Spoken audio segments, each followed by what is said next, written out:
Tepuk tangan untuk Rocky Gerung.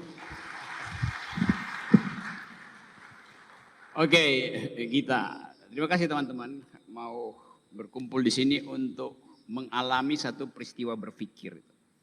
Mengalami satu peristiwa berpikir. Ini gedung bukan tidak selesai. Ini gedung tempat kita menyelesaikan pikiran. Dan sama ini mungkin sensasinya atau vibes-nya itu sama seperti kita lagi di Athena terus lihat gedung-gedung yang pernah dijejaki oleh para filsuf, mengajar di situ tinggal pilar-pilar. Tapi satu hal selalu saya menganggap bahwa pilar pertama dari demokrasi adalah pikiran. Dan itu yang diuraikan oleh Plato di 300 tahun sebelum Masehi. Bahwa kita mesti anggap setiap individu dibekali dengan kemampuan berpikir, karena itu kita bisa berdemokrasi. Jadi itu intinya, dan dalam evolusi yang ratusan 25 abad ini, kita masih menganggap bahwa demokrasi adalah peralatan yang paling mungkin membuat kita setara. Kita tinggalkan ide tentang kerajaan, ide tentang kekhalifahan bahkan, walaupun ide itu masih muncul, ide kerajaan juga masih muncul. Tapi kita mau agar supaya ada semacam evolusi di dalam hidup kita, dan kita mau mengalami itu sebagai bagian dari upaya kita mempertemukan ide. Tadi Pak Gita mulai dengan satu pikiran bahwa kondisi kita hari ini, kita kelebihan surplus informasi, tetapi idenya kok mengkerut.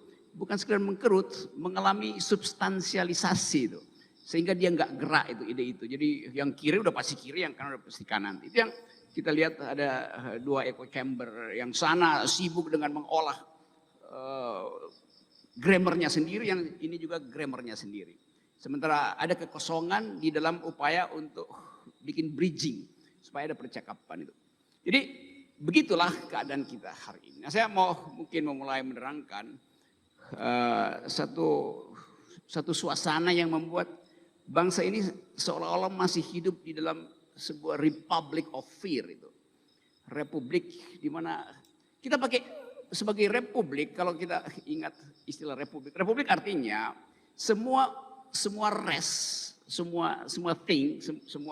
urusan, semua hal yang sifatnya publik tidak boleh ada kebohongan. Dalam republik, larangan utama tidak boleh berbohong.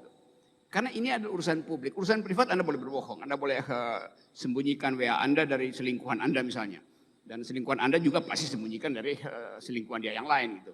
Karena itu res privata, urusan privata. Tapi res publika nggak bisa. Ya, kita mau coba lihat itu bahwa bangsa ini akhirnya menyerah pada keadaan yang kita sebut sebagai, kok kita gugup untuk berpikir ya. Takut untuk masuk dalam percakapan. Dulu keadaan itu digambarkan dulu oleh Animal Farm yang ditulis oleh 1984 oleh George Orwell. Dia bilang bahwa kita sekarang dikuasai oleh ketakutan karena the big brother is watching you. Apa namanya, tokoh besar itu lagi mengamati kita. Dulu the big brother is watching you. Di kita sekarang the big data is watching you itu. Big data itu membuat kita lumpuh untuk mengerti bahwa kita perlu percakapan. Jadi kita dikuasai oleh big data tadi itu. Dan big data sebetulnya adalah bagian yang enak-enak aja. Kalau itu bisa kita manfaatkan, bahkan melalui kalau kecerdasan kita tidak cukup untuk mengolah big data karena skalanya besar, velocity-nya juga cepat sekali, eskalasinya, bukan eskalasi bahkan oscillating-nya tuh kadang-kadang nanosecond, sehingga kita nggak bisa